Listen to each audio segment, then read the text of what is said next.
Hi viewers, welcome to Neyveli சமையல். நான் உங்க ஜெயந்தி. நம்ம இன்னைக்கு கிச்சன் கார்டன்லேருந்து பறிச்ச ஃப்ரெஷ்ஷான மணத்தக்காளி கீரை, காய் எல்லாம் இருக்கு. அதோட அதை வச்சு ஒரு கூட்டு பண்ண போறோம் ஒன்று. உங்க எல்லாருக்குமே தெரியும், மணத்தக்காளி கீரை வாய் புண்ணு, வயிற்று புண்ணுக்கெல்லாம் ரொம்ப நல்லது. வாரம் ஒரு தடவையாவது அதை இது மாதிரி ஒரு கூட்டா பண்ணி சாப்பிட்டோம் அப்படின்னா அது எல்லா ஹெல்த் பெனிஃபிட்ஸும் நம்மளுக்கு கிடைக்கும்.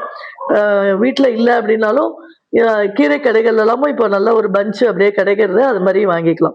இதை நல்லா வாஷ் பண்ணிட்டு அந்த தண்டு யூஸ் ஆகாது, இலைகளை மட்டும் எடுத்துக்கிறோம். இப்போ இதை அரைக்கிறதுக்கு என்னன்னா, அந்த கிரீன் கலர் மெயின்டைன் ஆகணும்னு சொல்லிட்டு பச்சை மிளகாவும் ஜீரகத்தையும் வதக்கியிருக்கோம்.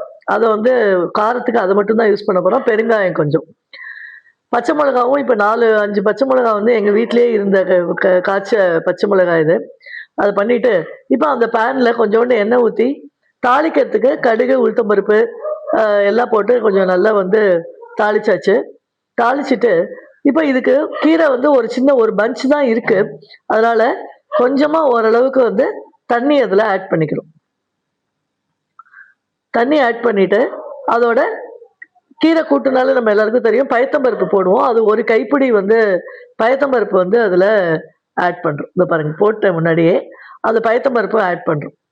பயத்தம்பருப்பை ஆட் பண்ணி நல்ல ஒரு கொதி வந்த உடனே என்ன பண்ண போறோம்னா, அந்த வாஷ் பண்ணி லைட்டாக கட் பண்ணி வச்சுருக்கோம் இல்லையா, அந்த கீரையை அப்படியே போடுறோம். ரொம்ப பொடியாக கட் பண்ணுங்கிறதெல்லாம் கிடையாது, ஏன்னா அது நல்லா வெந்துடும் குழஞ்சு.